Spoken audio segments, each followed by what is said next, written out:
ចិនម៉ាទឹកទី2 round 2ទឹកទី2បាទការប្រកួតមិត្តភាពកម្ពុជាមីយ៉ាន់ម៉ាប្រភេទទម្ងន់67គីឡូក្រាមបាទចាប់មួយសិនសុំតិចអូផ្លេចបាទផ្លេចកស៊ូថ្មិញបាទមិញប៊ី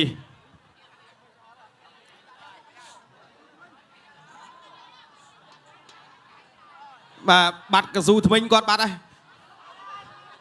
សុំនីតិយើងកុំតន់ទៅមុខ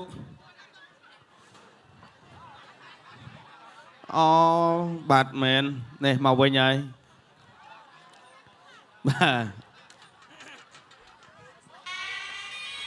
បាទប្រកួតបន្តចូលដល់ទឹកទី2អ្នកឆ្វេងពីវាសនាទាត់កាប់ខាងក្រោមពីសិទ្ធិអង្គកីឡាករមីយ៉ាន់ម៉ាវាសនាដើរចូលវាសនាចូលអូយពី3ដៃ4ដៃរបស់វាសនា3លើតែក្រោមរបស់វាសនាចូលដៃវិញពីកីឡាករមីយ៉ាន់ម៉ាវាសនាដើរចូលទៀតទាត់កាប់ខាងក្រោមរបស់វាសនាទាត់ខាងលើរបស់វាសនាផុតបាត់អូយពីលោកអញ្ញាកដាលទៅទៀតចាប់ជើងវាយឆ្វេងចាក់ជង្គង់ស្ដាប់ជង្គង់ឆ្វេងរបស់វាសនាកែងឆ្វេងរបស់វាសនាបែកបាត់ហើយបាទកីឡាករមីយ៉ាន់ម៉ាវាសនាជង្គង់ស្ដាប់កែងឆ្វេងរបស់វាសនាកែងស្ដាប់កែងឆ្វេងស្ដាប់ទៀតរបស់វាសនាអូយ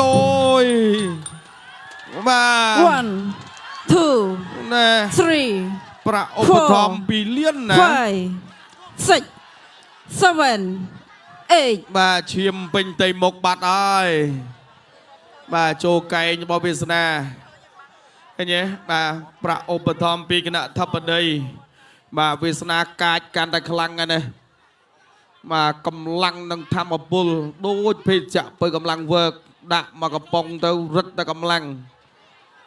ជូតមួយសិនជូតឈាមតិចសិនបាទលោកកញ្ញាកដារុញទៅជូនលោកគ្រូពេទ្យសិន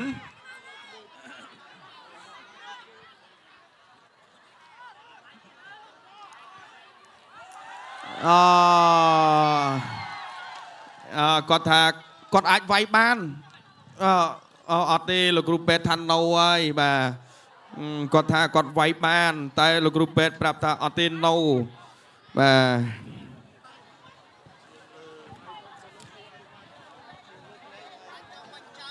អូបាយធំពេកបាទជាស្រ័យបាយធំពេកបាទ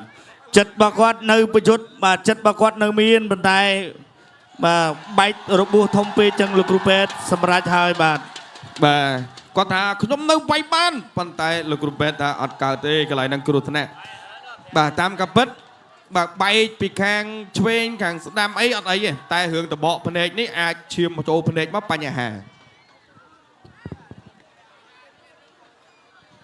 អូឈាមពេញមុខបាត់ហើយបាទឃើញទេបាទអូយគាត់ថាអត់អីនេះទាត់មកជើងរបស់វាសនាប៉ាត់មកដៃឆ្វេងចាក់ជង្គង់ស្ដាំមួយជប់ជង្គង់ឆ្វេង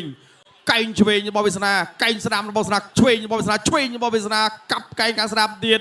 បាទលោកអញ្ញាកដាចាប់មកថាគុំទាន់សុំរាប់មួយសិនគាត់សុំលោកអញ្ញាកដាថាលោកអញ្ញាកដាខ្ញុំវាយបានទៀតថាអត់ទេកន្លែងហ្នឹងគ្រោះថ្នាក់